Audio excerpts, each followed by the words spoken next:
Okay, hello everyone. Welcome to tonight's All Partner Training session, the first one of 2025, with myself, Lucy. I'm going to rename myself actually because my name isn't UCP Training. Lucy. So I'm Lucy, and if you don't know who I am because you're a new partner, I am the Head of Sales and Business Development for Usborne Community Partnerships. So you will see my face in a lot of training sessions and recorded videos. If I could just ask you to please mute yourself, just so we've got no background noise as well. And I am joined by our lovely leader, Jess Muxlow. And the reason I asked Jess to co-host with me today is Jess going to get quite embarrassed now, but Jess was one of our most successful new team leaders. She promoted. You only joined in 2023, didn't you, Jess? Yeah, September of 23. Then Jess promoted in 2024 and was one of the most successful team leaders of 2024. And I've no doubt she will be one of the most successful leaders of 2025 as well. So Jess is brilliant, which is why I've got her on, but she's also fairly new. So everything she is going to be saying to you is going to be based on her own experiences of like kind of what is really current and what worked for her in the early stages of her business. So you'll hear from Jess very shortly. So I am going to run through the new QuickStart programme, which started on the 2nd of January. So there are 6 milestones in this new programme. So 3 of them are sales based and 3 of them are recruiting based. So I'm going to go through the sales ones first, and go through some kind of just general ideas and top tips for those, and then some recruiting ones, and then hand over to Jess for her perspective of kind of a bit about her Usborne journey, and like her thoughts on the new QuickStart programme and what she would be doing if she was one of you and what she'll be doing with her own team. So the first milestone. So if you are brand new, welcome. And I really, really hope you are going for these. If you're not and you're here to support your team, that is wonderful too. So the first milestone is the sales starter. So this is in your first 2 weeks of your Usborne business. So the idea of this one is it gets you going straight away. So if you place an order for £150, within your first 2 weeks of your start date, you will receive a congratulations pack in that order, which is very exciting. You have to place £150 as a complete order. The others are all cumulative. This is a complete order. And the reason for this is, as your mentor will tell you, you don't get any benefits if you place an order under £150. So please don't do it, because you get so many benefits if you are over £150. So financially, it's much more worth your while to do that than to do a smaller order where you're not getting free books and you're not getting discounted postage and you're not getting host benefits. So that's why it's £150 in one go, because otherwise you don't unlock the benefits that you really should be getting with your book orders. So that is sales starter. So that is right at the start of your Usborne journey. And if you have joined this year and you're on the new QuickStart programme, you can still do this. The next one is the sales builder. So this one is you achieving £500 cumulative personal sales within 6 weeks of your start date, and you will receive a selection of Usborne books worth £60, and a catalogue. So there's a catalogue within that. So those are the books currently that you'll be receiving. And the catalogue, if any of those go out of stock, they'll be replaced with a book from a similar series worth the same amount. The sales for that are cumulative, so you could do those in a mixture of orders. You've already got £150 towards this because you'll have achieved your first milestone. So you've already done £150 of this. You could do it all in one go. You could place your first order, provided it was after you've been a partner for 7 days, and achieve all the sales incentives in one go. That's absolutely fine.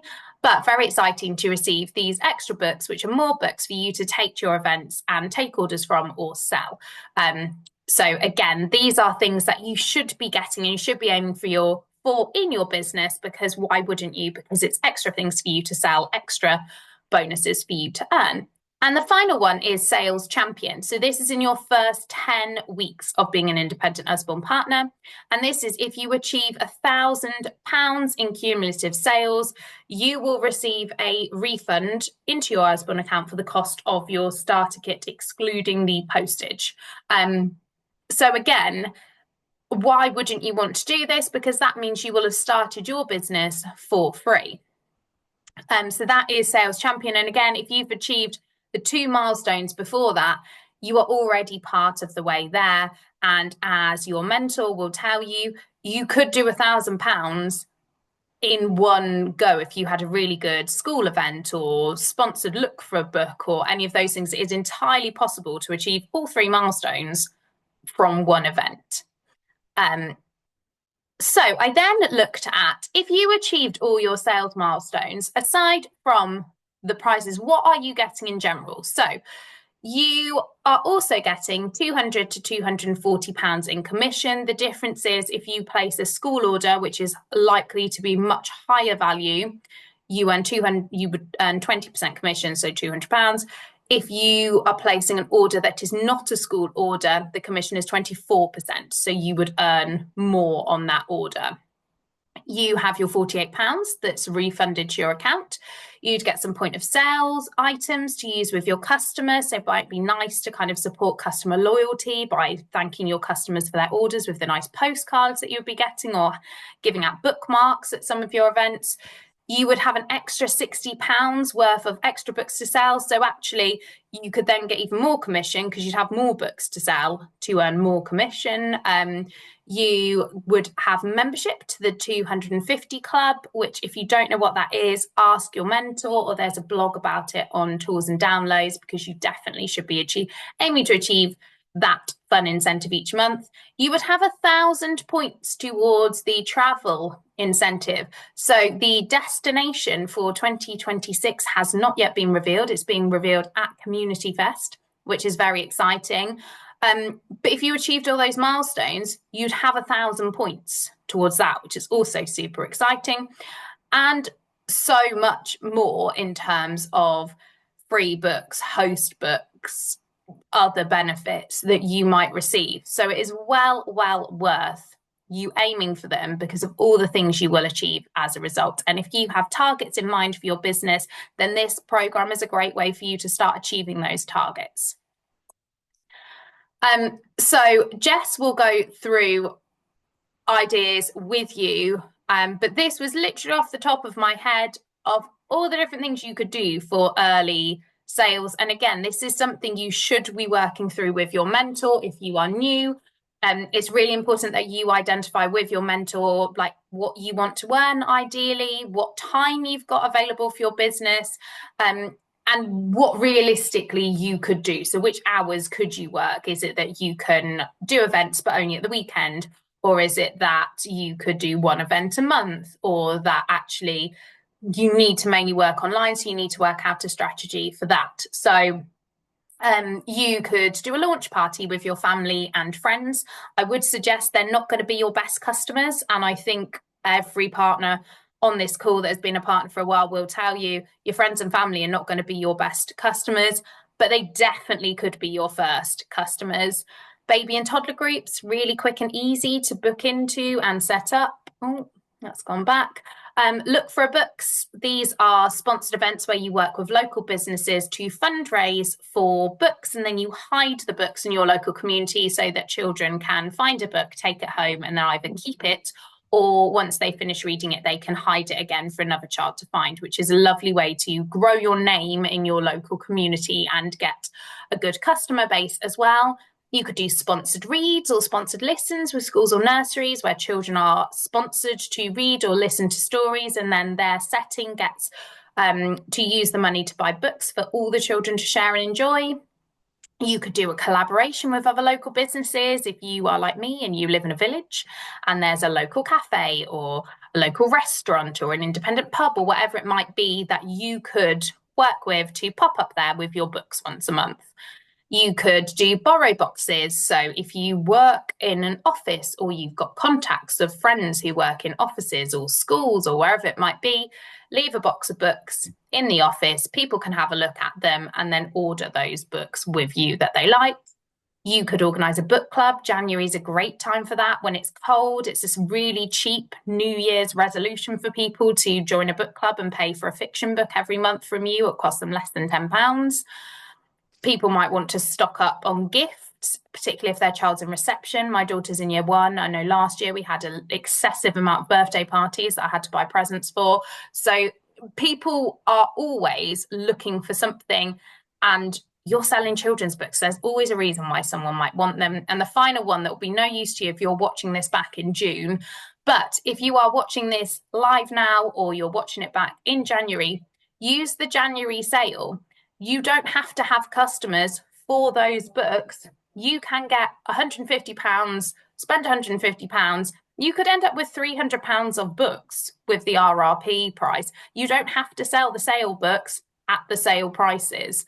So if you have that money that you want to invest in your business, I would definitely invest it in the January sale, because you don't have to sell those books at the sale prices, and then your profits will be even higher on them.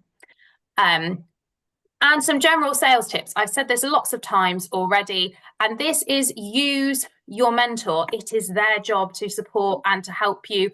And I have yet to meet a leader that wouldn't be pleased to get a message from someone in their team asking for their help. If they are local, can you borrow their stock so that you can take their stock to events and sell it and then place an order to replace the stock from them? Ask them what books they'd recommend you take to different events. They know what sells, so you'd be able to invest your money more wisely if you ask them what works for different types of events. So don't try and guess. You don't need to. Ask your mentor what sells well, and they'll be able to tell you. So make sure you tell them where you want to sell your books. Can they recommend how you find those events in the first place, how you book onto them, which stall fees you should and shouldn't be prepared to pay? So use them. That is their job, to help you. Make sure you know the books. On Tours and Downloads, if you're new, there are so many videos all about the books. So if you've got a particular event and you want to know more about a particular type of books, watch the videos. Like, no one can read all the books, so watch the videos and find out more about them, so you feel a bit more informed about what you're selling. And don't be afraid of high value books. One of our best selling series is our pullback wind up books. The top range of those sells for £20. The RRP is £19.99, and people sell them in their hoards. People will buy them, so definitely don't shy away from them, because for every one of those you sell, you're earning £5. Talk to absolutely everyone. Jess would definitely agree with this, because I know she does it. You're not going to sell things if you're not talking to people. So you need to talk to people, find out what they need, and find the book that suits that need. And you've got to try different things and step out of your comfort zone. If you want to grow your business, you won't ever do that if you don't try something new, or don't kind of don't try something your mentor has suggested would be maybe a better option for you. And then we have the recruiting milestones. So we have got Team Starter. So Team Starter is to recruit your first team member within 6 months of your start date, and you will receive a congratulations pack with your next £150 plus order. Now, I know our existing partners are incredibly jealous of the water bottle that you would be achieving. And this has been the biggest change for us in this QuickStart programme, because historically you would have had to have recruited your first team member within 9 weeks of joining. We felt like that time was too short. Some people are absolutely ready to start team building straight away, but other people want to work out how they can run their own business before supporting other people to do the same. And either is fine, but this gives you time to work out what you want to do with the business, establish your own sales strategy, feel confident in what it is you're doing before you start growing your team. Next up is Team Builder. This is if you recruit your second team member within 4 weeks of achieving Team Starter, then you'll get this lovely Usborne branded business pack full of marketing materials. Again, I think your mentor would be quite jealous of this pack. So this one, just to note, if you don't do this one, you can still do the next one. So they're not exclusive. So if you don't do this, you can still do the next one. The same with the sales ones. If you don't do one of them, it doesn't mean you can't do the other ones. So this is Team Builder. So again, the idea of this is that it's important to keep momentum. If you decide you want to grow your team and you want to be a team leader, ideally you should be like recruiting consistently. So don't just kind of recruit your first person and then think, oh, just sit back, I've done that now. You should be aiming for that consistency, that you've got one, so you know what you're doing, so now you can help someone else. And the final one is Team Champion. So this is if you promote to team leader within 12 weeks of achieving team starter. So 12 weeks after you get your first person in your team, if you become a team leader 12 weeks after that, you will receive a £300 bonus and gold level to the business development program. So team leader means you have a minimum of 4 team members.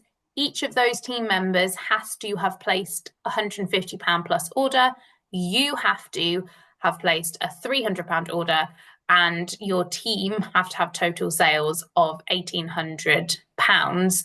Again, if team building is something you want to do and you feel like this is a good opportunity for you, you want to share it with other people, speak to your mentor, because they will be able to help you. And again, you don't have to know everything to recruit or to support people to build their own businesses, because if you don't know it, your mentor will know it. And if they don't know it, they will know someone that does. So you don't have to know everything to support people. I'd say your biggest quality, you have to be a really good cheerleader. You have to really want people to succeed and be prepared to ask the right questions of other people to help them to do so. So if you achieve all your recruiting milestones, you would end up with lots of point of sale materials and Usborne merchandise. You would get a £300 bonus and membership to the business development program. You would unlock mentor and team bonuses, and you would gain your own team of partners to work with and support. And ultimately, this opportunity can be life-changing for people. And I know it has been life-changing for so many of our booksellers. And that's what you're able to do. So please don't shy away from recruiting or think it's not for you. It's for all the people whose lives you might change by giving them a different way of earning money. So it's less about you maybe and more about who do you know who actually needs some extra money or needs more flexibility in the way that they earn money or needs more validation for them and wants to do something that makes them happy and excited and get them to see their own success. So definitely don't rule out team building, because I would argue it is for anyone. I would argue anyone would be an amazing mentor as long as they're happy to. If you like seeing other people succeed, you would be an amazing mentor. So recruiting ideas, free prize draw slips. There's a video, I believe it might be on Tools and Downloads, from the lovely Maria Scrivens, who is the biggest fan of free prize draw slips.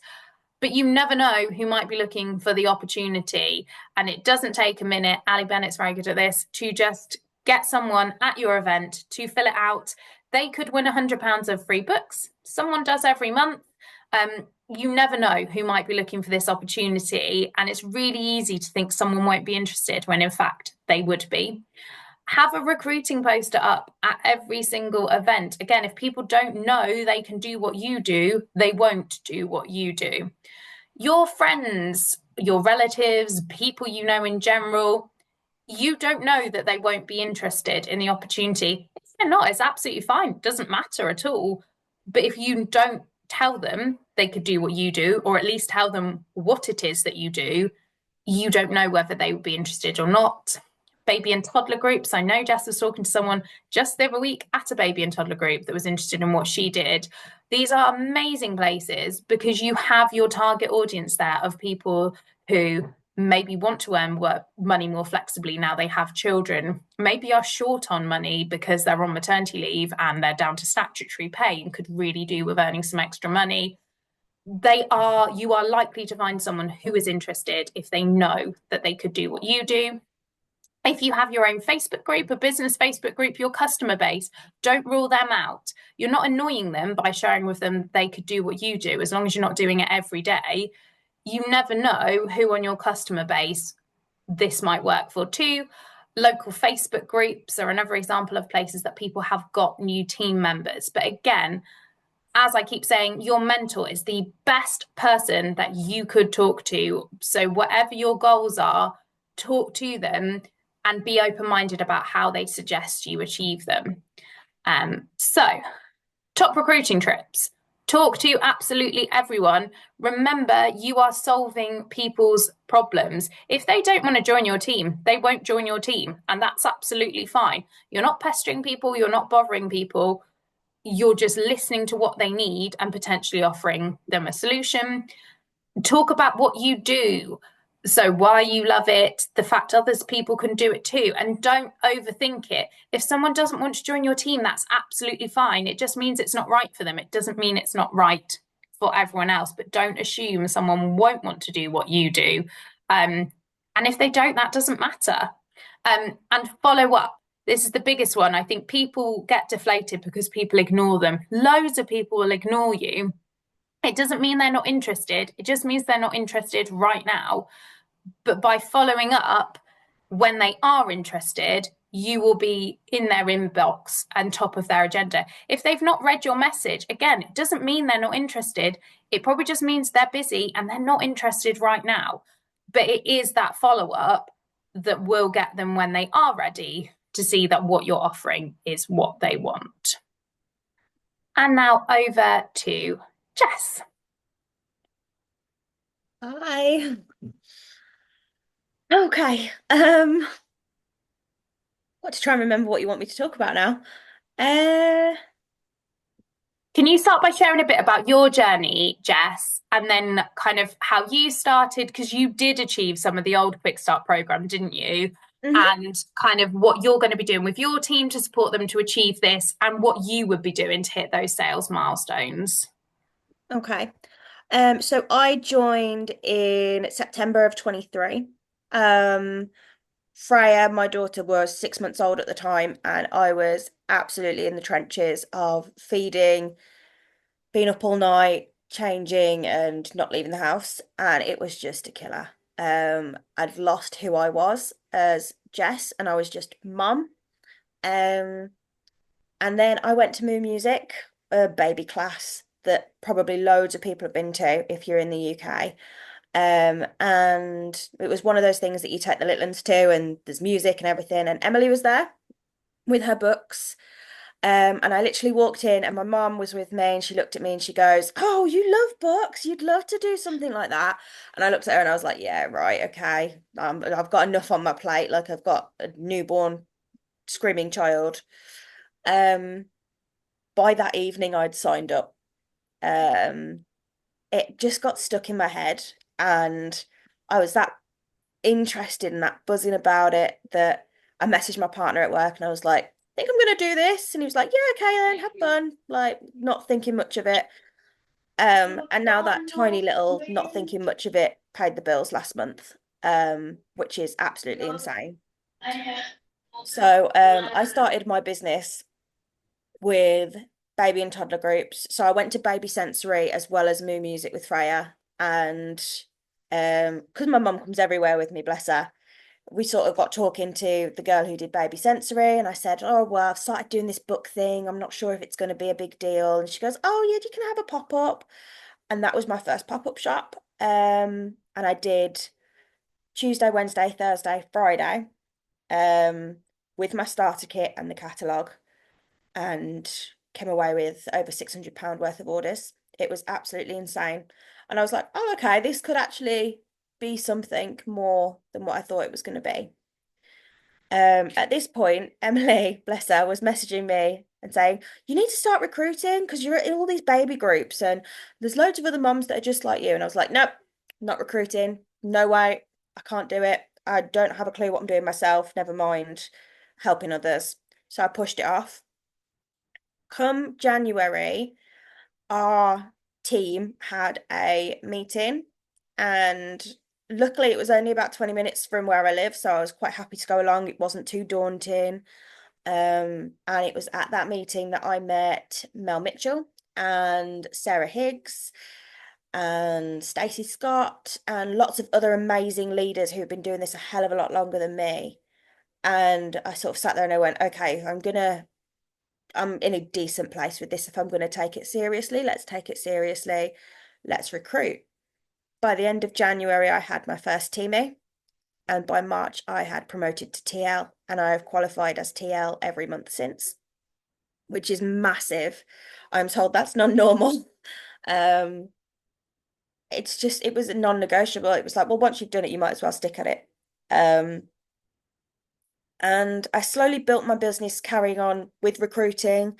I started looking at schools and going into schools, and I now work with, I think when I last counted, it was like 15 local schools, whether it's an RSR or a book fair or parents' evening or whatever I've done with them.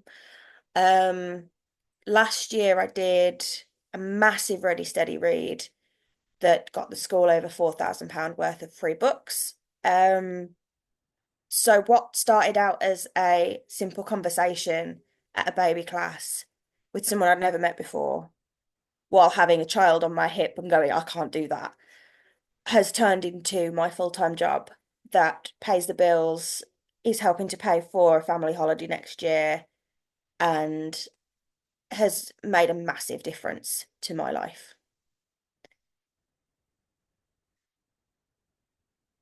Thank you for sharing your story, Jess. So, what do you think of the new milestones?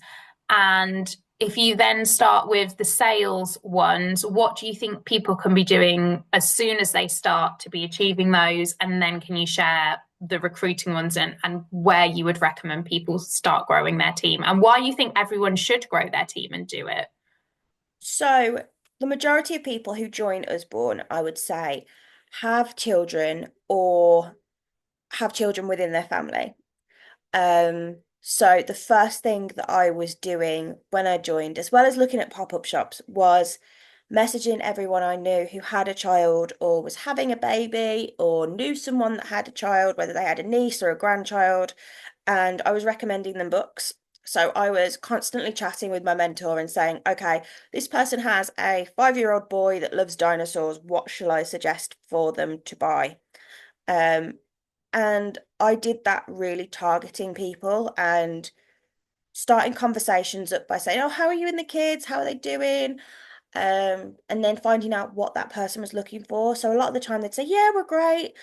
The little one's really struggling with potty training at the moment. So I'd offer them the Lift the Flat potty book. And I actually did that with my best friend, and she ended up potty training her daughter using that book. Um, so it made a massive difference to her. A 7.99 book has helped her crash through an absolutely awful milestone that is a nightmare for most parents. And that was how I got my first order together before I did any pop-ups or anything. It was literally just going through my friends list on Facebook and my contacts in my phone and looking at who could potentially buy from me and who would want to support me. So obviously I was quite lucky that in having Freya, I had a lot of family that wanted to buy for her for Christmas because I joined in the September. So that was really useful. Freya now has a massive library, as you can imagine. And it gets added to every week. She gets to pick a special book every week from the stock that is in my garage. Um, but that was how I very much started with my first active order. From that, I used the freebies that I'd earned to boost my sort of stock, if you want to call it that, um, in what I took out to go to meetings at nurseries or schools or with baby and toddler groups. And I just built it up and built it up until now I have about, at my last count, £3,000 worth of stock in my garage, which is all sorted into baby and toddler stuff, all sorted into what I would take to a primary school book fair. I've got to admit, I personally don't have anything for secondary schools because I haven't really touched base with them because I'm wiped off my feet with everything else. But there's the option there if I wanted to do it.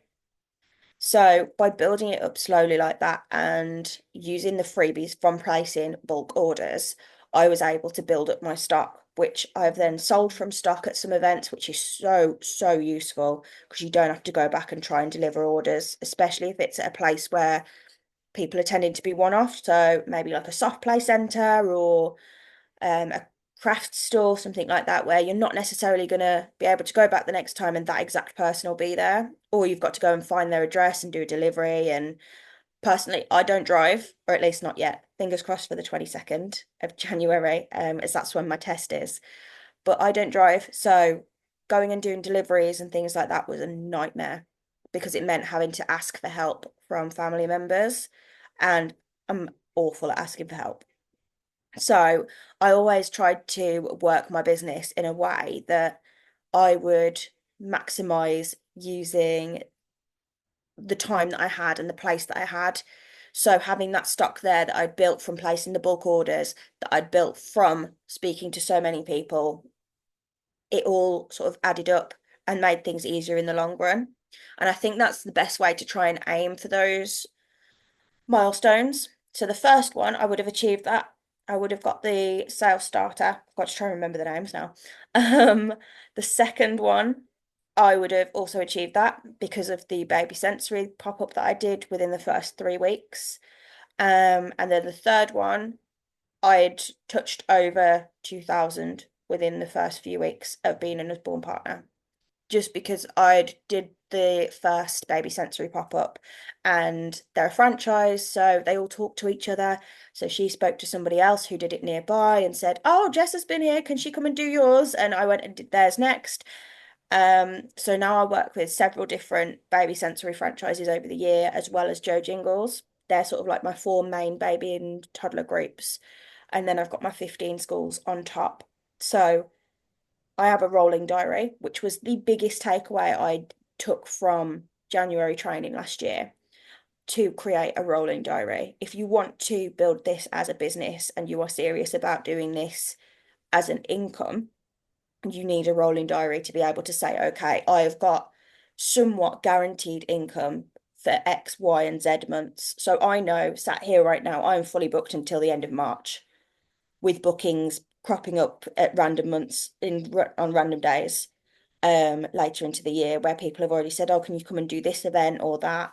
But with my schools and everything, I physically cannot do anything else between now and March. I am solidly booked. And being in that position is really reassuring from a financial point of view because it means that I know that I have got some sort of guaranteed income, whether it is a high footfall event or what. Um, Another place that I started off with was the hospital. So my local hospital, the Manor, Walsall Manor, they have a foundation where they bring in lots of various like stall holders and stuff and you pay £50 a day and you go in and you just set up and it's a big pop-up shop and it works amazingly. The first time I did it, I did £400 in a day. I came out and cried, absolutely sobbed my heart out. I was like, oh my God, I've got no stock and I've got loads of other events. What am I going to do? And that was an amazing position to be in. And when I speak to my team and I say, you will get to that point, they're always like, no, don't be stupid. And now three of them have, which is amazing. And getting that phone call of, oh my gosh, I've got no stock. What am I going to do? It's a nice phone call to get as a mentor. Um, so that's the sales ones touched on. Recruiting. As I said, I didn't recruit at all to start off with. I was not interested. I thought it felt too much like a pyramid scheme to me, and it felt awkward and difficult, and I didn't want anyone doubting what I was achieving. So I shied away from it. And then, as I say, I went to January meeting. I met all of these lovely people who were absolutely flying in their businesses and supporting people in doing the exact same. And I thought, well, I could do this. This is easy. This is just talking to people. I can talk for England, as you can tell.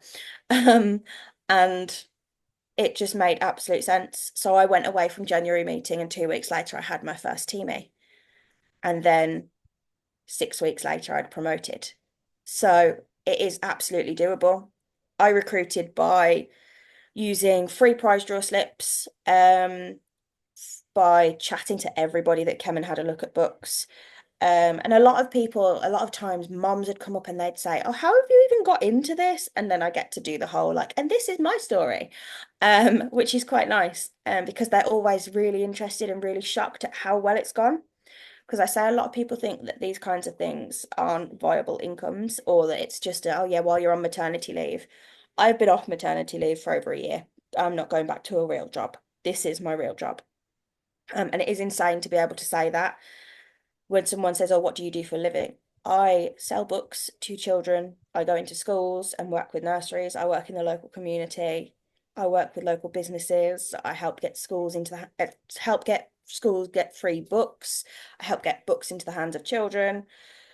I mean, we worked it out as a team last year. My team that I'd built over the year, we got over 11,000 books out into the community across the UK.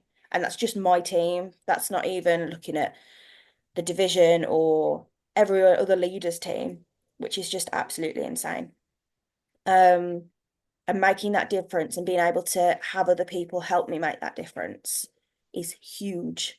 So I would have actually achieved all of the recruiting ones,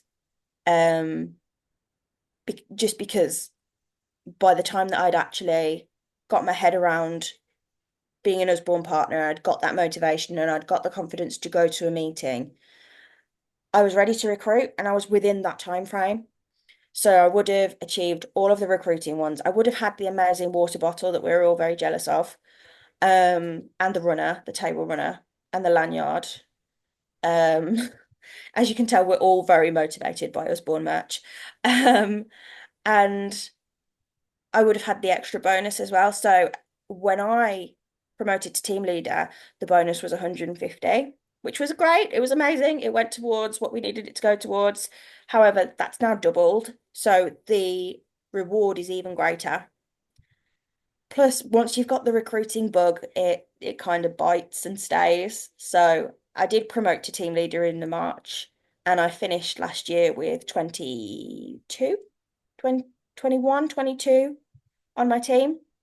Um, and I absolutely love each and every one of them. They're brilliant. They all have their own little quirks and they all have their own stories, and it's great being able to connect with so many people and help them in so many different ways. Some people approach Usborne as a hobby, some people approach it as a social situation.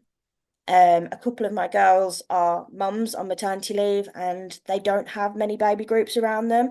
So being able to access the support from Usborne as an Usborne seller and be part of all the groups and the chats and the teams and things like that is their friendship and their community. And it makes a huge difference, especially as a new mom, to have that support. I mean, a lot of the time when recruiting and having those conversations about recruiting, I highlight how important that community is and how sometimes, yes, we do talk about books and how to sell and how to recruit and everything like that, but sometimes it is great to just put a message on a group chat to a load of people who are raising the same kind of kids at the same kind of age as yours and say, "Oh my God, my child is so annoying today." And they go, "Yeah, mine too." And it's great to not have that judgment. Um, the friends that I've made through Osborne and through recruiting as well. I mean, before recruiting, I hadn't really spoken to very many of the leaders. Then obviously when you promote, you go to Leadership Academy.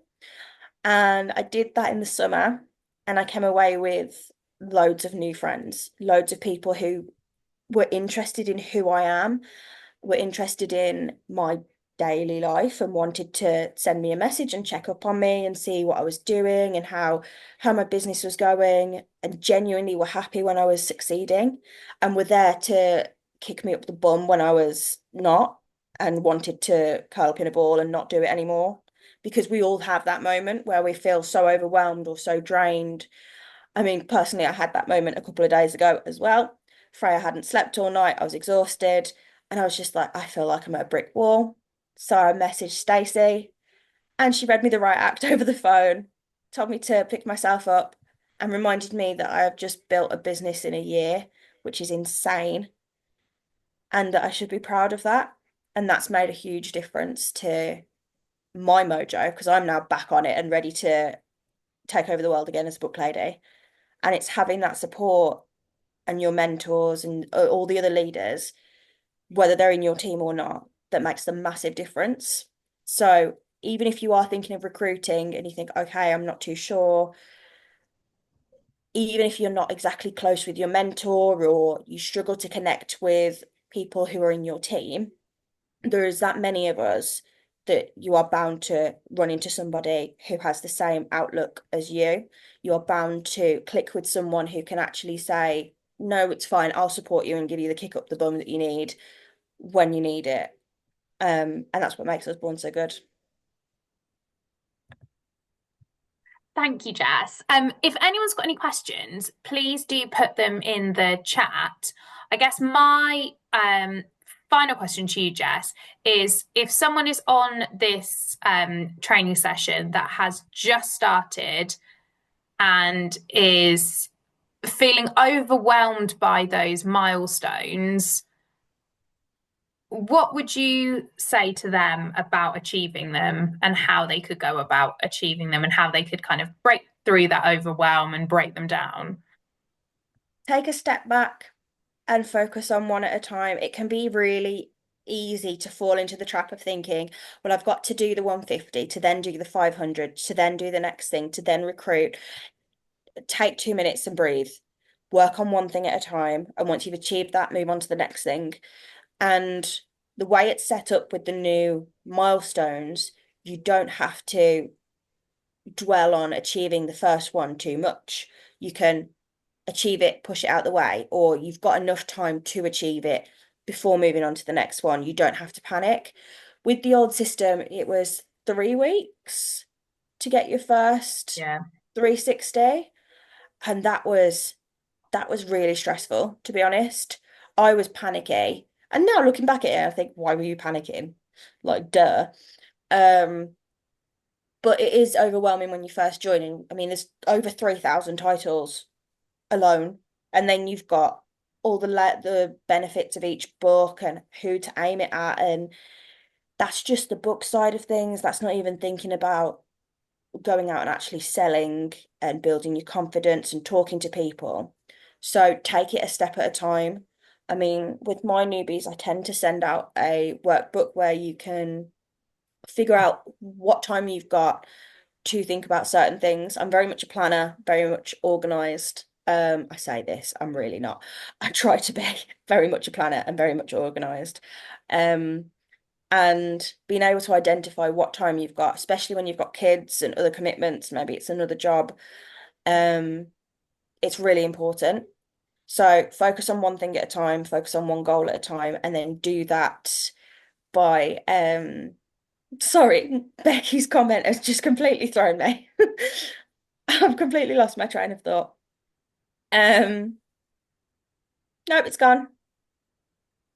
And Jess, you are quite unusual in that you built up your business really quickly, but you've done it super sustainably, like you've kept it going and you've continued to grow it. Often people will join and then they won't order or do an event until the next month or they'll put it off, and you got started straight away.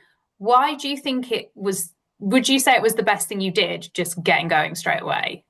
Oh, completely. I didn't have enough time to dwell on, oh, well, will I actually be able to do the event? Or am I good enough for the event? It was a case of the event is in 3 days. You need to get your ass in gear and get there.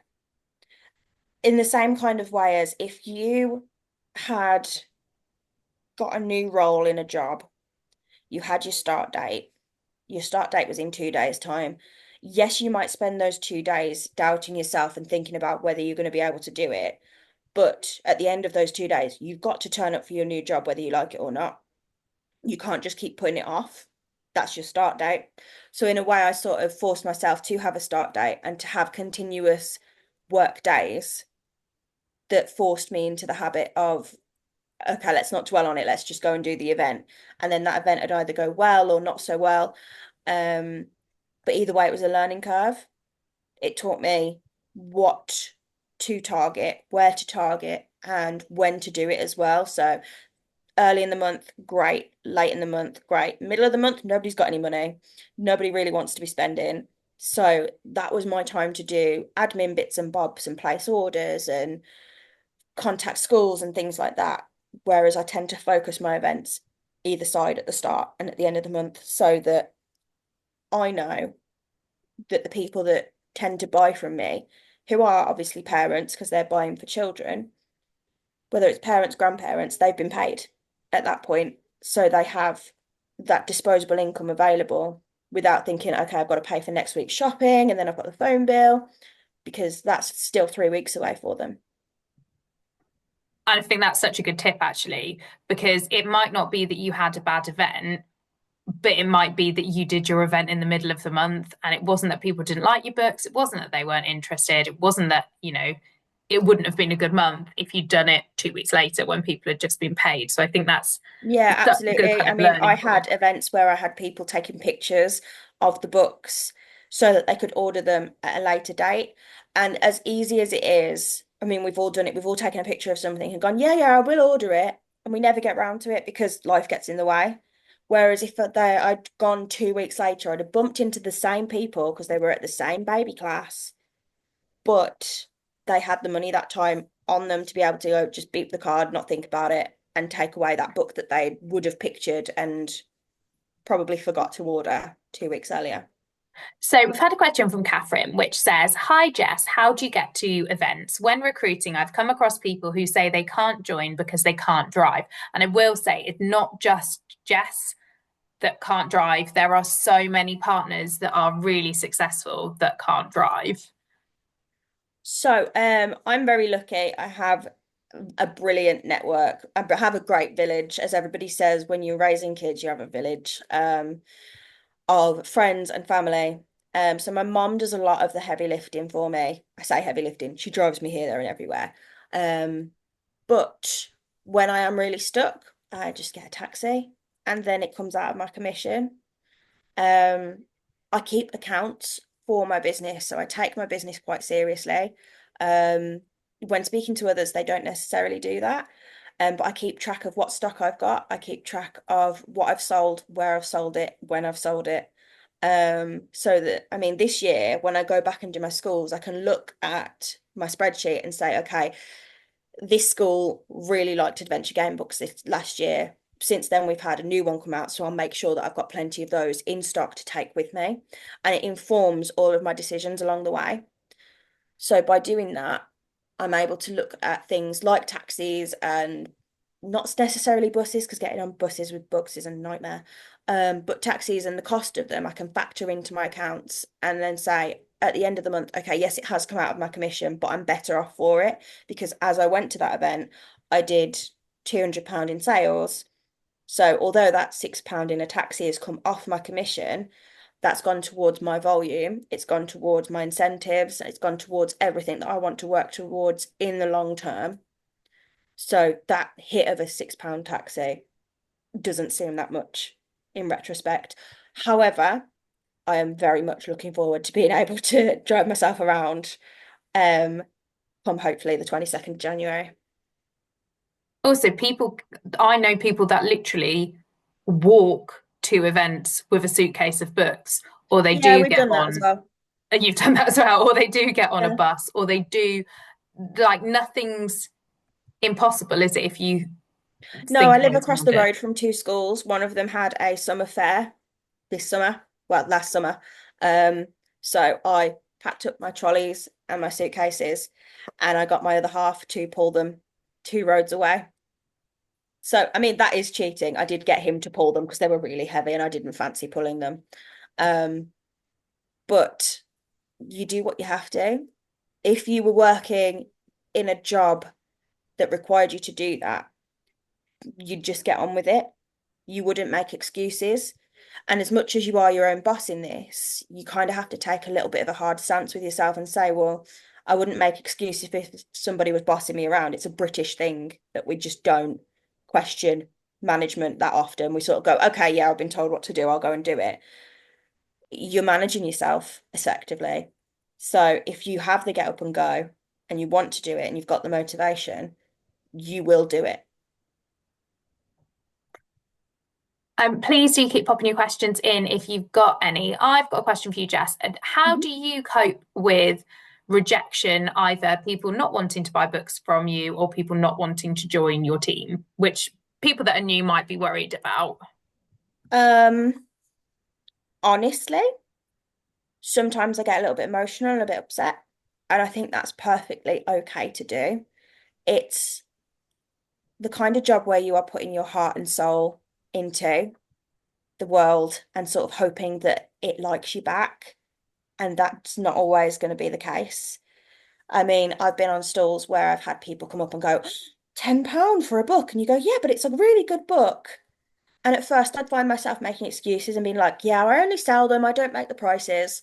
But now actually, I find myself going, yeah, it's a great quality book, and this is the benefit of it, and this is why you should pay £10 for it.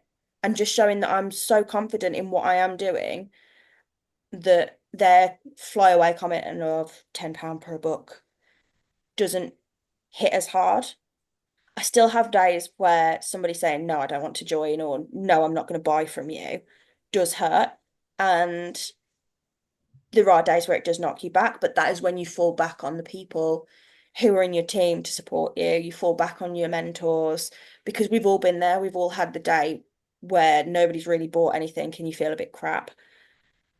And then we've all had the day where you sit there and you think, how on earth have I just took £400? That's insane. That feels illegal.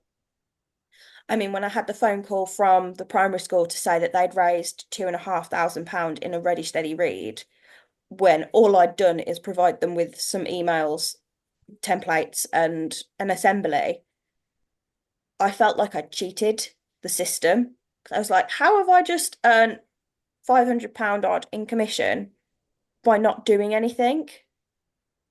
So you take the good with the bad, and at first it can feel like it is a lot of bad and a lot of rejection. So you really have to celebrate the wins and make the most of them to spur yourself on. I mean, there's so many schools that have completely ignored my emails or completely ignore my phone calls, or you call them and they say, no, we're not interested, we've got Scholastic.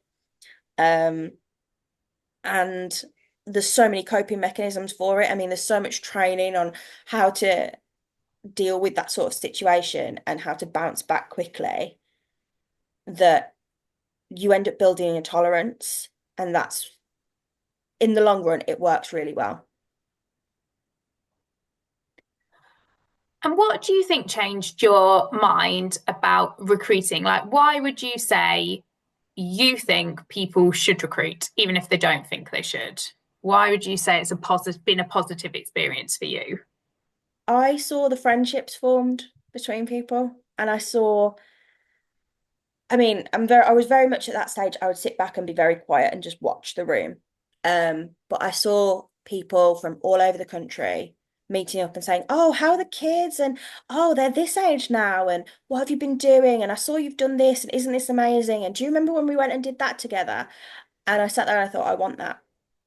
I want to be able to bump into people in 3 years' time and have them say, "Oh my gosh, isn't Freya huge?" When do you remember when you joined and she was only 6 months old? If we're lucky enough to have another one, I want the support there for when I've got a newborn. I want to be able to fall back on my team and say, look, guys, I can't do these events. Can you go and do them for me while I have a teeny tiny human? And in the meantime, we'll support one another. And I want to be able to see other people succeed and see other people reach the same highs that I've reached. And hopefully more. Thank you, Jess. I can't see any more questions coming through. So I guess maybe to conclude, because I think you've given so many tips, ideas, reassurance, guidance.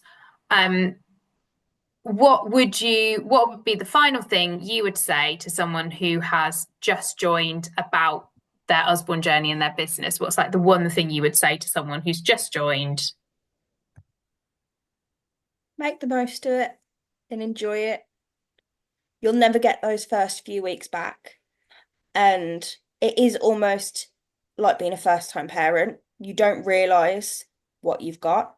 You don't realize the opportunity you've fallen into, and you don't realize how many incentives you've got to take a hold of.